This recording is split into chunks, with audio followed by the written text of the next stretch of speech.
Friends, நான் மஜித் பேசுகிறேன். இப்போ நம்ம பார்க்குற இந்த மொபைல் வந்து சாம்சங்கில் F22ன்னு சொல்லிட்டு ஒரு மொபைலு. ஆக்சுவலாக இது வந்து 4G மொபைலு. இந்த மொபைலில் வந்து பார்த்தீங்கன்னா கொஞ்சம் சாஃப்ட்வேர் கம்ப்ளைண்ட் மாதிரி ஏதோ இருக்குது. திடீர்னு அப்படியே ஹேங் ஆகுறது. ஹேங் ஆகுதுன்னா என்ன சொல்கிறது, இப்போ திடீர்னு வந்து பார்த்தீங்கன்னா இந்த டச்லாம் ஆனால் ஒரிஜினல் டிஸ்பிளே தான். டிஸ்பிளேலாம் எதுவும் மாற்றலை கொள்ளலை.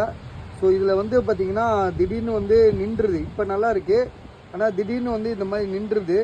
அது வந்து என்ன ஆகுதுன்னா, இந்த மாதிரி சார்ஜர் ப்ளக்கை எடுத்துகிட்டு திருப்பி இது பண்ணால் சரியாயிடுது. ஸோ 1 செகண்ட் 2 செகண்ட் நின்றுது பஸ் இது. அதனால நம்ம ஓப்பனாக சொல்லிடுறோம், மற்றபடி வேறு எந்த இஷ்யூமே கிடையாது.